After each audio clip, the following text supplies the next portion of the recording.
जे जे आपणाशी ठावे ते ते इतराशी सांगावे, शहाणे करावे सकल जना. जे जे आपल्याला माहिती आहे, जे या गोष्टीचं, ज्या विषयाचं ज्ञान आपल्याकडं आहे, ते ते इतरांना देऊन समाज जागृतीसाठी प्रयत्न करणे हे प्रत्येक जे बी म्हणून घेणाऱ्या व्यक्तीचं हे पहिलं कर्तव्य आहे.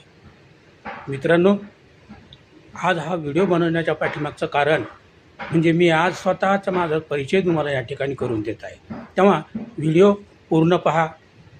अर्धवट व्हिडिओ पाहाल तर माझा हेतू, माझा उद्देश सोशल मीडियावर काम करण्याचं तुमचा काही लक्षात येणार नाही. त्यामुळे कृपया व्हिडिओला ढकलू नका, पूर्ण पहा. मित्रांनो, माझं नाव विजय बनसोडे. फेसबुक, इंस्टाग्राम यावर या सोशल मीडियावर काम करण्याचा माझा एकच उद्देश आणि एकच हेतू आहे, तो म्हणजे महापुरुषांच्या विचाराचा प्रचार आणि प्रसार करणे. जे जे माझ्याकडं थोडंफार आहे ते माझ्या पद्धतीने सोशल मीडियाच्या माध्यमातून आपणापर्यंत पोहोचवण्याचा सतत प्रयत्न करत असतो. पोस्टच्याद्वारे, रीलच्याद्वारे आपल्यापर्यंत पोहोचवत असतो.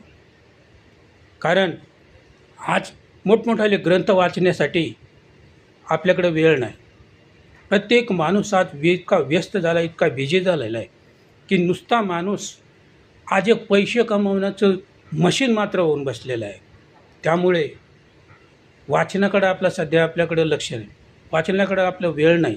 त्यामुळे मी स्वतःशी ठरवलं की या सोशल मीडियाच्या माध्यमातूनच महापुरुषाचा प्रचार आणि प्रसार आपल्याला जेवढा करता येईल तेवढा आपण करायला हवा. आपलं हे कर्तव्य ठरतं.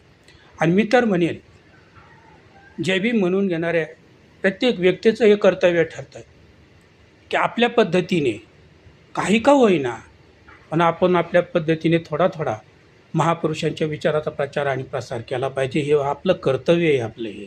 कारण त्या महापुरुषाच्या त्यागामुळे, त्यांच्या बलिदानामुळे, त्यांच्या संघर्षामुळे